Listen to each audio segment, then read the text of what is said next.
Et tout de suite, la chronique L'Afrique, un incroyable talent. C'est avec Sahel Sissoko qui m'a rejoint sur le plateau. Bonsoir Sahel. Bonsoir Manal et bonsoir à tous. Alors on le sait, le mois sacré de Ramadan, donc c'est dans une ou deux journées justement, donc selon les pays. Mais sa spécificité cette année, c'est que ce mois sacré arrive en pleine période de confinement. En Égypte, eh bien, des tailleurs ont donc pris l'initiative de fabriquer des t-shirts au grand bonheur des enfants, les enfants qui souffrent le plus de ces conditions de confinement, n'est-ce pas? C'est bien cela, Manal. Quand on dit que l'Afrique a un incroyable talent, on ne le dira jamais assez. Mais ce continent a un incroyable talent. Ce sont des tailleurs à vouloir apporter de la joie aux enfants à un moment où les écoles sont fermées, vous l'avez dit, à un moment également où les journées deviennent ennuyeuses. Ces t-shirts donc est un chef-d'œuvre fabriqué à base de lanternes qui nous rappellent le mois de Ramadan. Oui, le Ramadan, c'est avant la semaine prochaine. La particularité de ces t-shirts, c'est qu'il y a de la lumière et une mélodie en sourdine. Tout est vraiment mis en place pour que les enfants soient émerveillés. Dans cet atelier du Caire, près de 100 t-shirts sont produits par jour et vendus en ligne.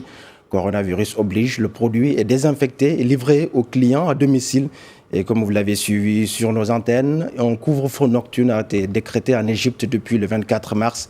Le pays compte à ce jour plus de 3000 cas de contamination, dont 239 décès. Dans la situation où nous sommes, en pleine crise du coronavirus, nous avons pensé à une idée alternative.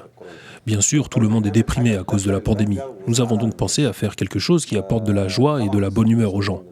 Les pères de famille sont maintenant plus présents à la maison à cause du couvre-feu. Leur présence apporte donc quelque chose en plus. Cela rend les enfants heureux et c'est quelque chose de très agréable. Nous tenons la lanterne dans nos mains depuis des années, depuis que nous sommes enfants en fait. Nous sommes donc habitués à l'idée que la lanterne se tienne à la main. Nous avons eu cette idée, celle d'avoir une lanterne sur un t-shirt, et elle a été bien accueillie. Un t-shirt a une durée de vie plus longue qu'une lanterne. Et si la lanterne tombe, elle se détache de l'enfant. Nous avons donc conclu que l'idée du t-shirt est plus accessible, avec un prix intéressant pour le consommateur. Nous pourvoyons donc à toutes les classes.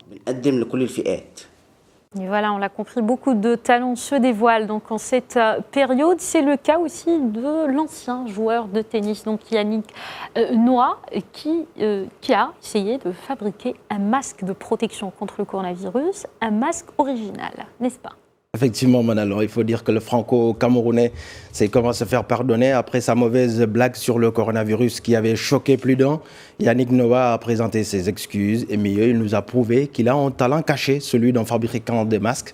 Sur son compte Instagram, l'ancien joueur de tennis devenu chanteur a dévoilé son secret de fabrique.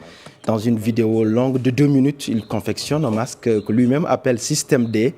Le procédé communément appelé tutoriel masque en ce moment est à la mode en ces temps de coronavirus, donc, où le port de cet accessoire est obligatoire dans plusieurs pays du monde à partir d'une chaussette. Donc, le vainqueur du Roland-Garros en 1983 va finalement atteindre son objectif cette fois-ci. Pas de mauvaise blague, Yannick. Tu le rentres dedans.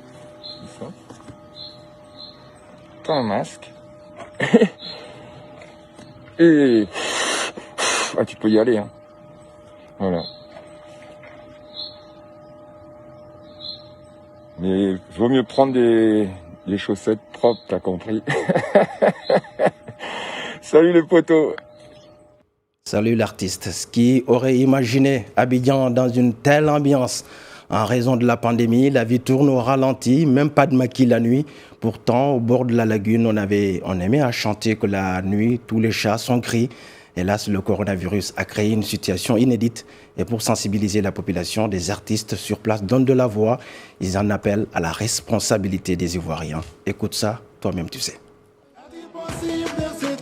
Devant ce coronavirus qui nous cause tant de misère, pendant que les faux sont circulent, adoptons les gestes barrières pour des lendemains moins amers. Les feuilles de Nîmes, c'est pas à faire, ne me dis pas le contraire. DJ Guevara, évitez les poisons, faisons souvent preuve de grandeur. Coronavirus là, c'est pas les rumeurs, c'est la vérité, il faut éviter.